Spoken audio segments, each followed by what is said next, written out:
Fueron unas elecciones generales de infarto en España. El conservador Partido Popular fue la fuerza más votada. Sin embargo, no consigue la mayoría absoluta necesaria de 176 escaños en el Congreso de los Diputados para investir a su líder, Alberto Núñez Feijóo, como nuevo presidente del gobierno español. No suma ni siquiera con la ultraderecha del partido de Vox, que se hunde respecto a la legislatura anterior. El Partido Socialista resiste. De hecho, el actual presidente del gobierno, Pedro Sánchez, podría escribir un nuevo capítulo de su manual de resistencia. Pero para seguir al frente del gobierno necesitaría una suma de apoyos que de entrada parece prácticamente imposible.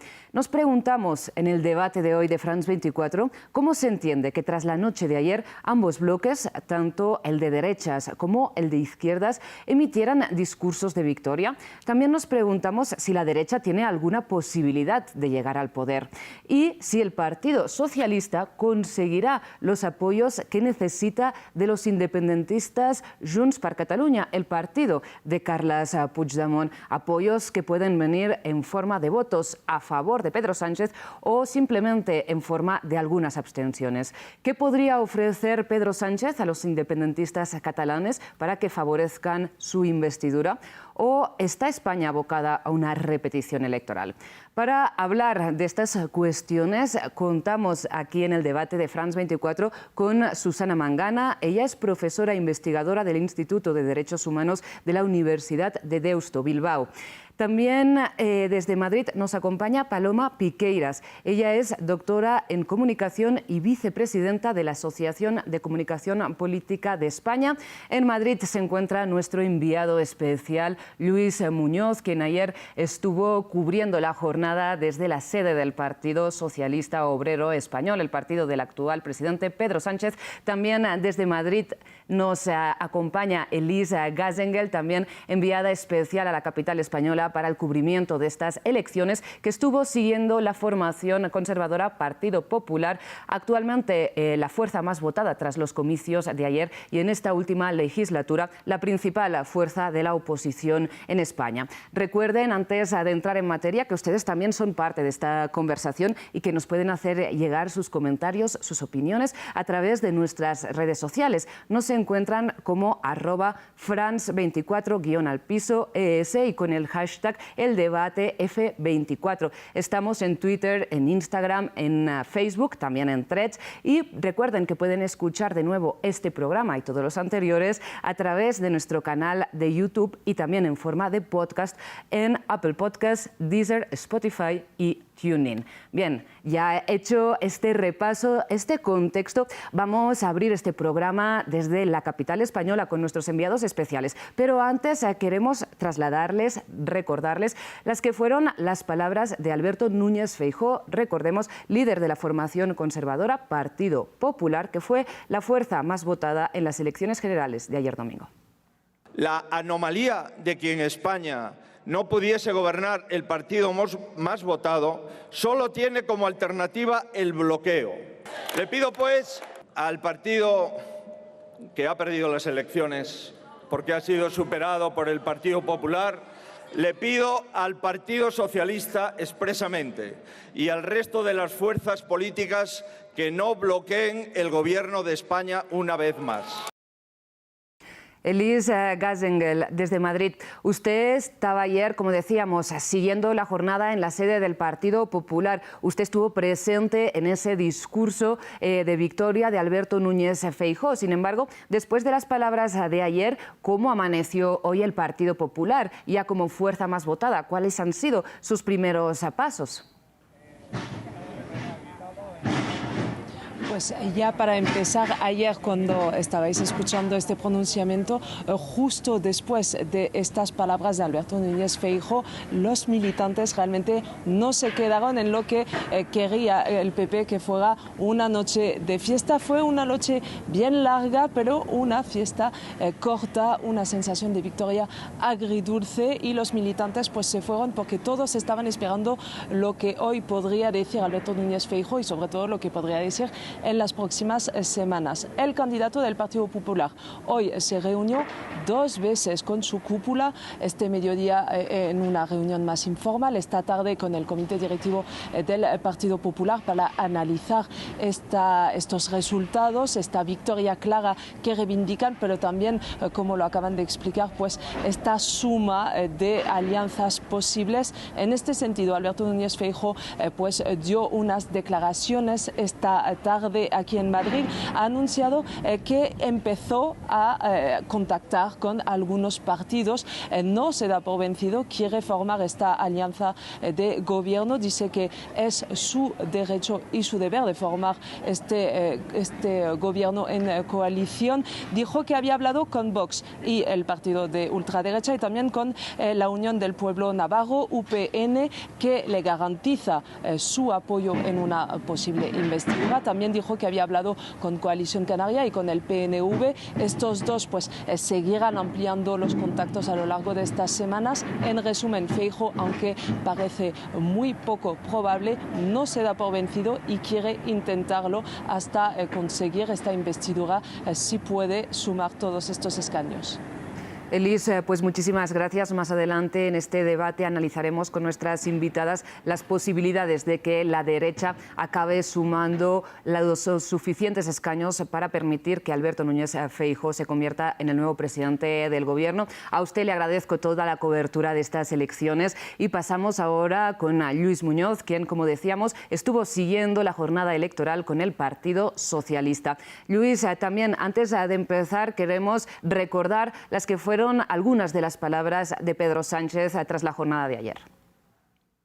Aquellos que planteaban el machismo, el retroceso en derechos y en libertades han fracasado en el día de hoy y el bloque involucionista del Partido Popular con Vox han salido derrotados.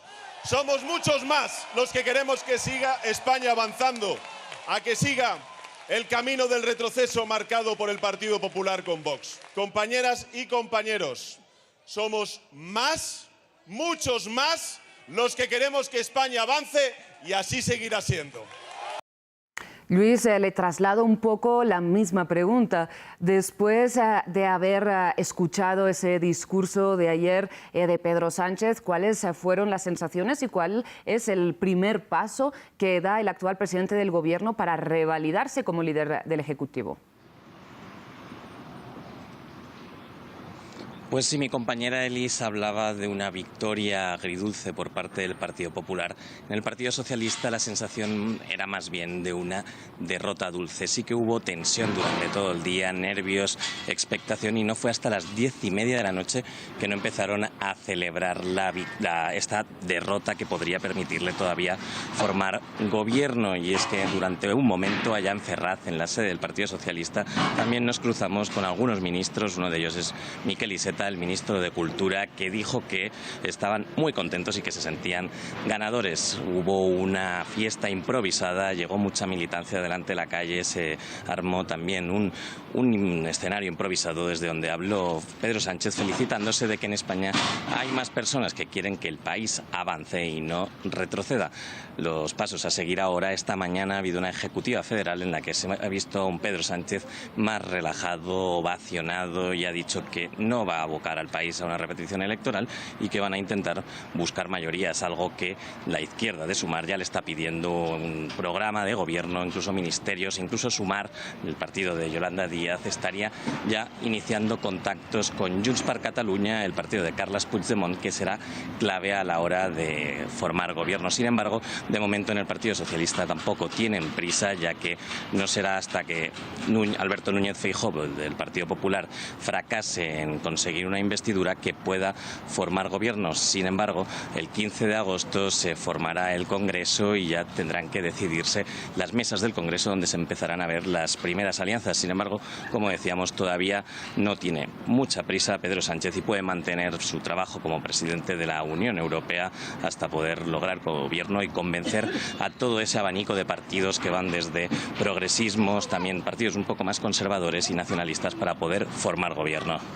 Luis Muñoz, pues muchísimas gracias por este retrato tan completo del panorama que se dibuja para Pedro Sánchez para seguir al frente del Ejecutivo, y también le agradezco por toda la cobertura de estos comicios y le pido que ahora sí descanse. Luis, muchísimas gracias. Nosotros vamos al análisis con nuestras invitadas. Susana Mangana, empiezo por usted y le pido rápidamente unas conclusiones generales antes de entrar a desgranar los detalles y las claves de estos comicios.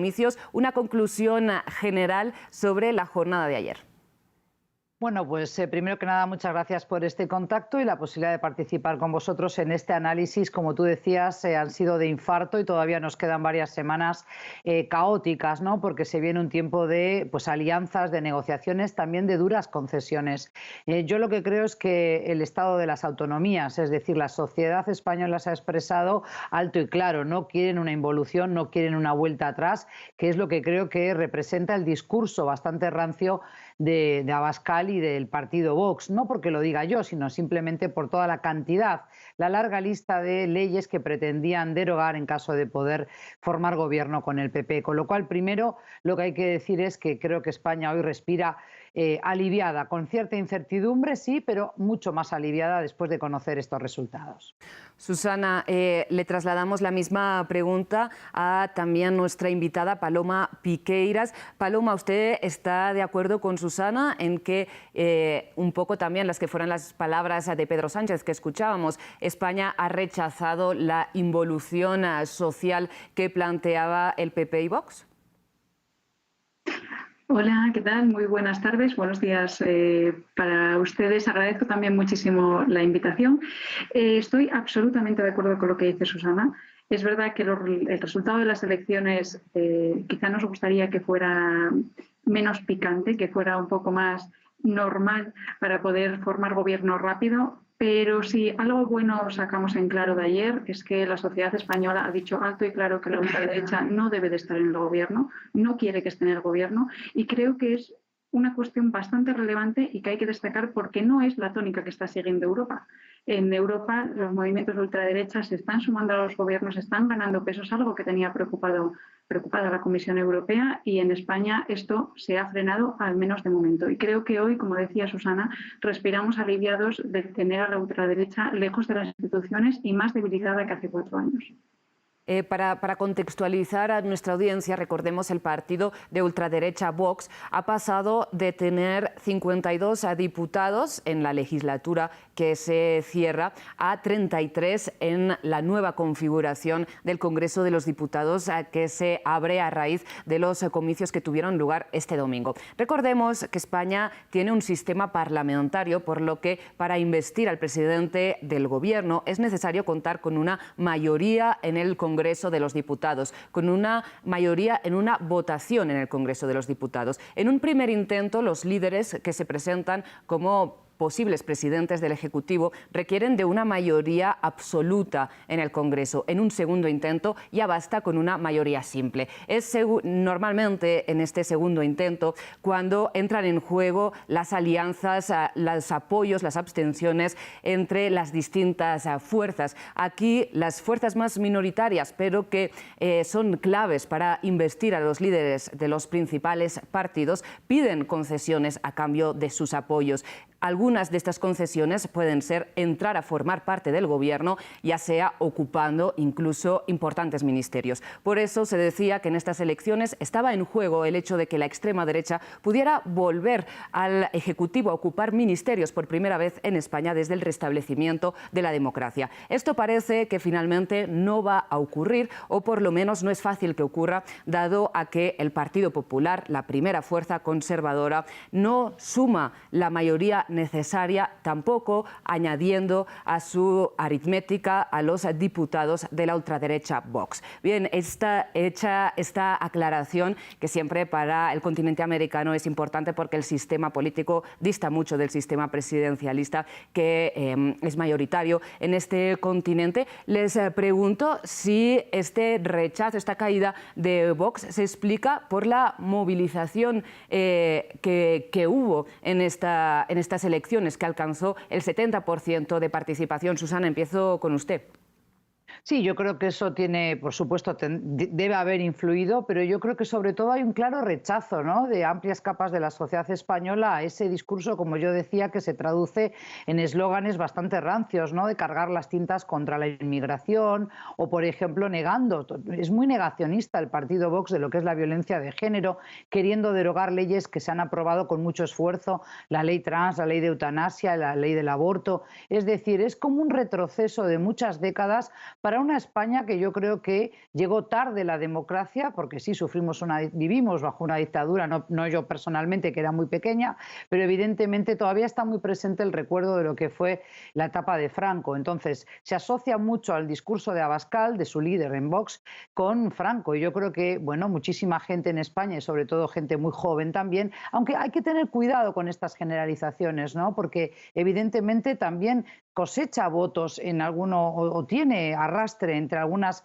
capas de jóvenes en España. Pero es que yo creo que hay que hablar de estos partidos que tú decías minoritarios, pero que francamente son importantes a nivel de las autonomías, por ejemplo, las comunidades autónomas, ¿no? Sí. De donde yo soy, en el País Vasco, evidentemente partidos como PNV o EH Bildu son muy importantes y seguramente, con toda seguridad, Sánchez está sacando la calculadora y empezando a hacer sus contactos con estos partidos, igual que lo va a tener que hacer con el BNG de Galicia o Junts por Cataluña también de Cataluña, justamente, ¿no? O sea, de las regiones autónomas de España. Sí, antes de entrar a analizar los distintos partidos pequeños, cómo van a ser claves para el futuro gobierno español, Paloma, le traslado si su lectura también respecto a esta caída de la extrema derecha es un movimiento de rechazo de la sociedad española. Son algunos exvotantes de Vox que se han pasado a una derecha más, digamos, tradicional, como es la del Partido Popular. ¿Es una movilización masiva de la izquierda? Sí, Vox pierde en estas elecciones más o menos 600.000 votos respecto a las anteriores. Es un número bastante contundente. Es verdad que se mantiene por encima de los 3 millones de votos, lo que indica que sigue teniendo apoyo, pero por supuesto ha perdido muchísimo. Yo estoy de acuerdo en que parte de ese apoyo perdido viene marcado por la cantidad de derechos que quería suprimir y que hemos visto que era capaz de suprimir y que iba en serio, sobre todo en las últimas semanas. Desde las elecciones del 28 de mayo, con la entrada de Vox en algunos gobiernos autonómicos, se ha visto un retroceso en derechos, un retroceso en el tiempo prácticamente, que ha alertado, que ha puesto en alerta a los españoles y han decidido que no querían que esas gobiernos autonómicos se replicaran en el gobierno nacional y que Vox pudiese acompañar o ser la muleta del Partido Popular. Un Partido Popular, por cierto, que aunque en algunos momentos intentó distanciarse, estoy de acuerdo con Susana en que adoptó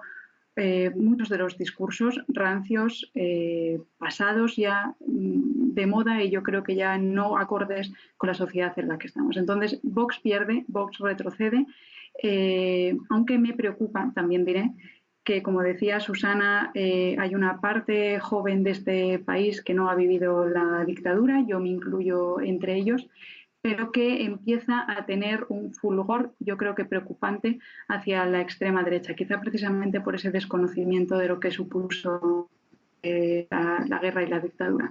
Susana, entonces, bueno, pongo ahí esta cuestión sobre la mesa. Le pregunto precisamente a Susana si considera que entre los jóvenes las ideas de Vox, digamos que tienen un cierto éxito por el desconocimiento ya de esas generaciones de lo que supuso la dictadura franquista en España. Sí, y también porque hay que recordar que hay, bueno, pues hay todo un movimiento, no solo en España, sino también tú lo decías en Europa, lo hemos visto también aquí donde yo resido todavía ahora en Brasil con Bolsonaro, pero también con Trump en Estados Unidos, de esas personas que se expresan a través de un nacionalismo muy, digamos, muy cerrado, que entienden que España es para los españoles, de que la culpa de todo lo que les sucede a ellos o de que pierden poder adquisitivo sus padres o ellos mismos, la falta de oportunidades, es porque se ha permitido la entrada a raudales de personas que vienen a robar el trabajo a los españoles, que es parte del decálogo, el rosario de excusas y pretextos que muchas veces vemos que se escriben por parte de los partidos de extrema derecha para decir por qué nos va mal en la economía. Entonces, en ese sentido, si sumamos a la pérdida de conciencia o de no conocer bien todo el sufrimiento que acarreó una dictadura como fue la española, que yo he podido conocer más a raíz de residir en Latinoamérica y compararla con las dictaduras latinoamericanas y saber realmente que se tarda generaciones en limpiar, en sanar las heridas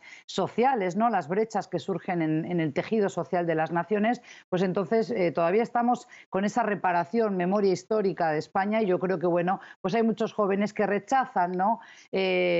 Todo lo que venga de afuera y que a los que les cala hondo ese discurso optimista de vamos a ganar, vamos a volver a restablecer una España única y grande, pero claramente la sociedad se ha expresado y España es muy plurinacional, muy diversa, porque nada tiene que ver Andalucía con Cataluña, con el País Vasco, en el buen sentido. Cuando digo nada tiene que ver, quiere decir hay pautas comunes, pero luego se vive el día a día de manera muy diferente.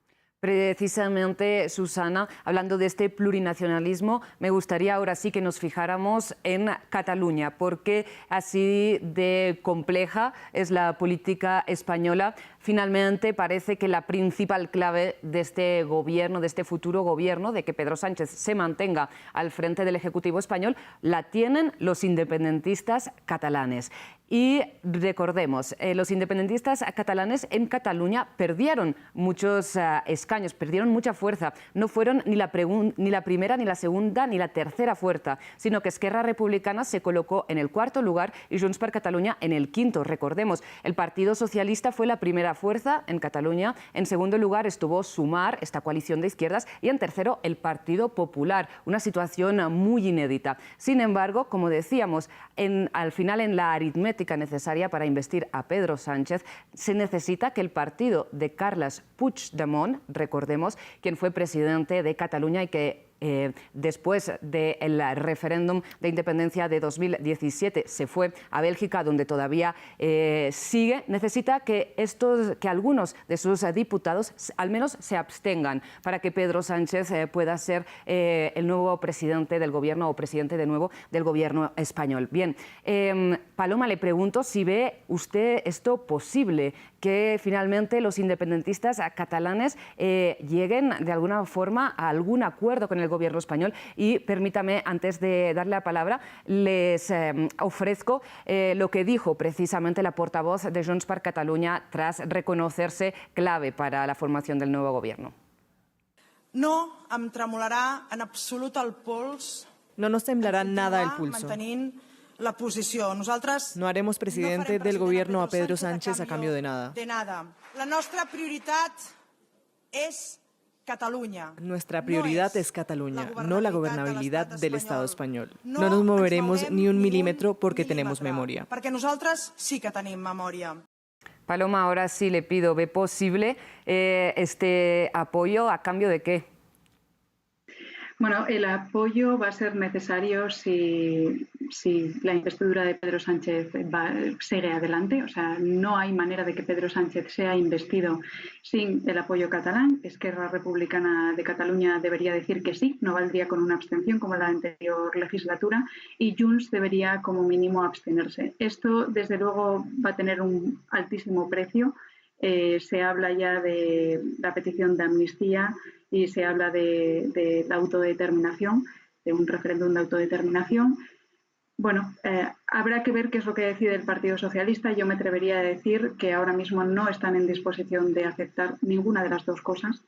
Y si eso es así, entonces nos veremos abocados seguramente a otras elecciones, porque no quedará otro remedio si Junts no se abstiene. Susana, le traslado la misma pregunta. Carles Puigdemont, que era una figura que había quedado un poco en la sombra mediática desde hacía años, ¿puede regresar como protagonista de esta encrucijada política? ¿Cómo lee usted el panorama? Efectivamente, creo que ya lo ha hecho, ¿no? Hoy estamos todos hablando y ya hay titulares de prensa en España que hablan de que Sánchez solo logrará ser investido presidente con la ayuda de Puigdemont, ¿no? Entonces yo creo que efectivamente si no se da ese voto a favor o si no las abstenciones de Junts por Catalunya, Sánchez lo tiene realmente muy peliagudo, muy crudo, ¿no?, en el panorama.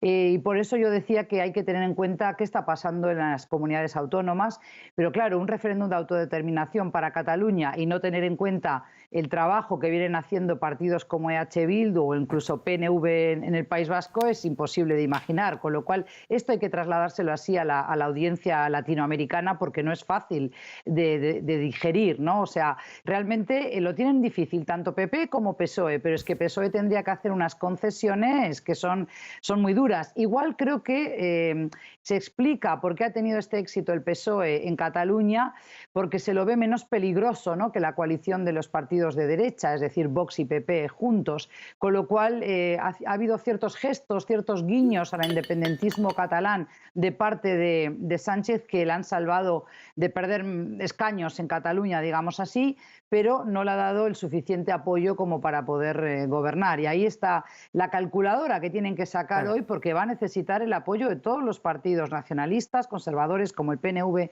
del País Vasco, el BNG, pero también independentistas como los que acabáis de mencionar de Puigdemont en Cataluña. Precisamente, Susana, hablando del País Vasco, que usted, como nos decía, conoce muy bien, ¿qué pedirían el PNV y EH Bildu a Pedro Sánchez para mantener su apoyo?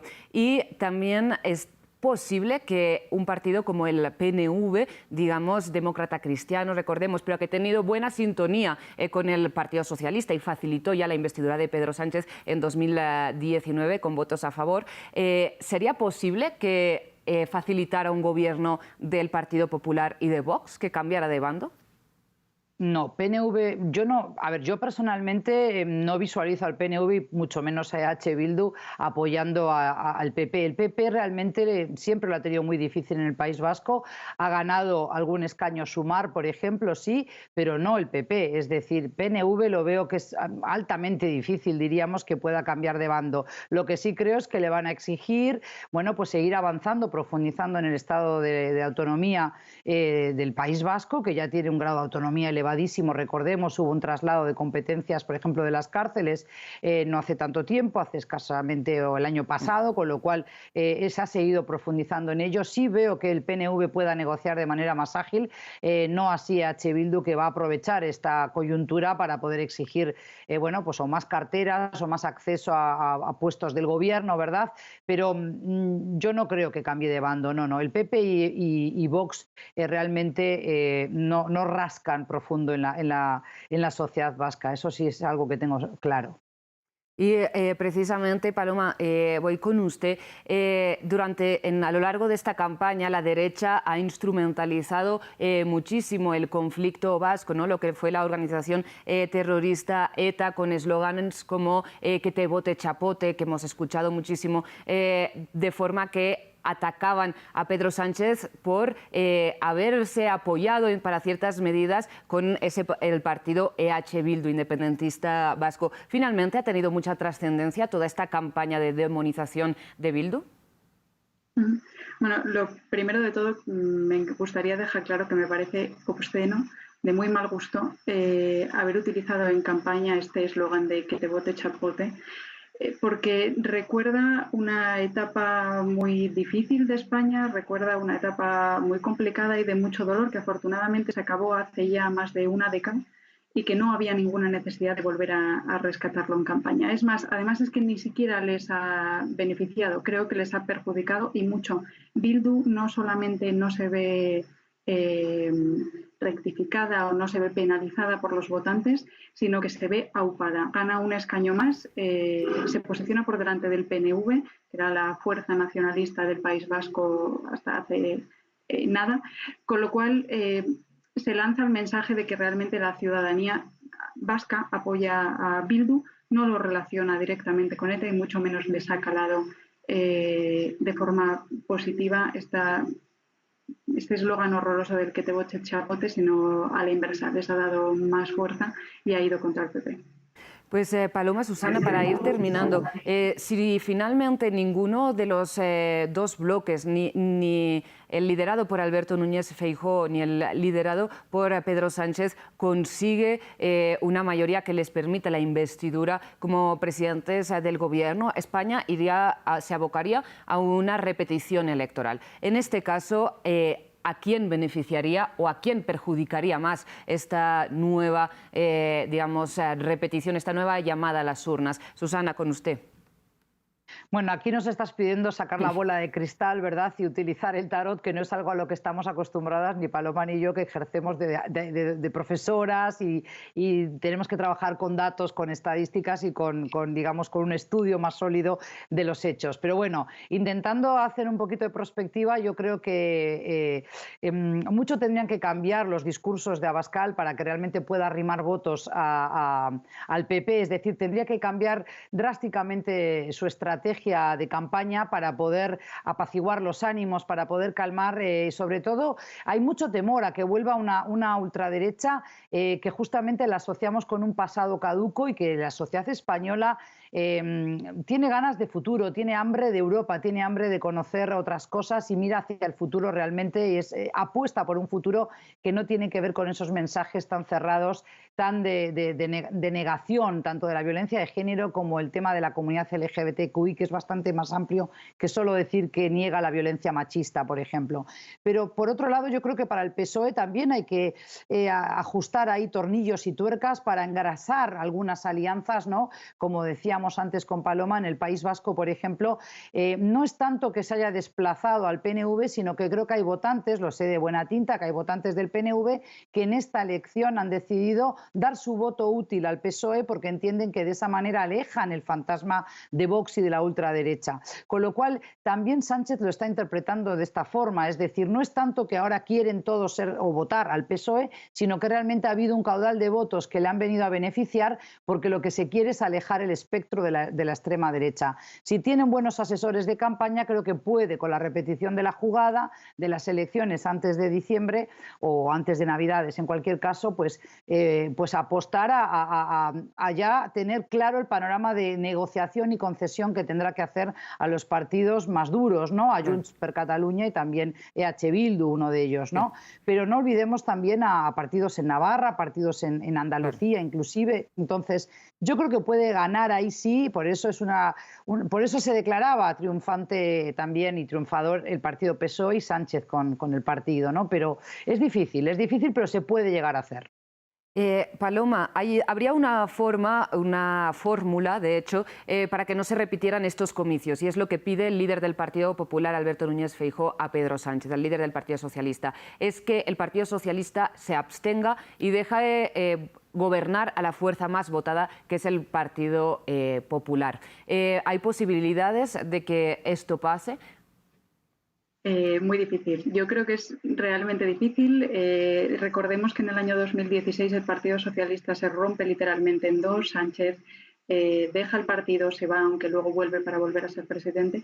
Pero aquella abstención que rompió al Partido Socialista en dos, creo que ha dejado muchísimo pozo y que va a ser complicado que, tal y como está el panorama ahora, el Partido Socialista facilite una investidura de Feijóo. Es lo que creo, es complicado. Ahora bien, esta decisión no depende del líder, esta decisión desde el último comité ejecutivo depende de las bases, serán los militantes los que decidan llegada a la hora y bueno, todo puede pasar, pero me parece altamente improbable que el Partido Socialista se abstenga para facilitar la investidura y la presidencia de Feijóo. Pues Paloma, Susana, vamos llegando al final de este debate. Les pido a cada una, de forma muy breve, si es posible, en menos de un minuto, una conclusión o más que nada, dónde tenemos que poner la mirada para entender lo que vaya pasando en España. Susana. Bueno, a mí me ha parecido muy interesante y yo creo que ha sido una suerte de triunfo también para un partido tan joven o una coalición de partidos de izquierdas como la que lidera Yolanda Díaz de Sumar. Creo que ha sido interesante lo que ha cosechado una mujer en un país donde hasta ahora no estábamos acostumbrados a pensar en una candidata mujer a la presidencia y creo que esa posibilidad cobra cada vez más fuerza. Todavía le faltará tiempo para llegar, pero me parece interesante que bueno, se empareja mucho en los votos con la tercera fuerza, que es Vox, y habrá que tener en cuenta cómo evoluciona la política con Yolanda Díaz al frente del partido Sumar. Muchas gracias, Susana. Paloma, también rápidamente su conclusión, por favor. Sí, me parece muy interesante retomar esta idea de Sumar. Se posiciona como cuarta fuerza, pero a solamente 20.000 votos de Vox, que con la ley electoral le ha penalizado y le deja 2 escaños por debajo, pero aguanta, resiste en tiempo récord, además, porque la izquierda estaba tremendamente dividida hace un mes y medio y Yolanda Díaz ha sido capaz de, bajo su ala, bajo su nombre, unir a una izquierda que, como decíamos y comentaba ahora Susana, resiste y apoya a una mujer que hasta ahora también era impensable. Yo creo que la izquierda tiene opciones, la derecha se sigue enrocada en ese camino contra el feminismo, los derechos y las voluntades que mostraron ayer los votantes, lo tendrá mucho más complicado. Ya no digamos con la aritmética parlamentaria, sino también en unas próximas elecciones, si es que tenemos que ir a repetición electoral. Pues Paloma Piqueiras, Susana Mangana, les agradezco muchísimo por su participación en este debate en el que hemos, yo creo, logrado explicar un poco este panorama electoral de la izquierda que resiste, a pesar de que estos fueron unos comicios, como decíamos, de infarto anticipados, convocados tras la debacle del Partido Socialista y de su izquierda en las elecciones municipales y regionales del mes de mayo. Todo está abierto, ninguno de los dos bloques suma a priori, sin embargo hay muchas conversaciones por delante, muchas alianzas por tejer y nosotros se lo estaremos contando aquí en France 24. Agradecemos, eso sí, una vez más a nuestros productores y al equipo técnico que hace posible este programa y toda la programación de France 24.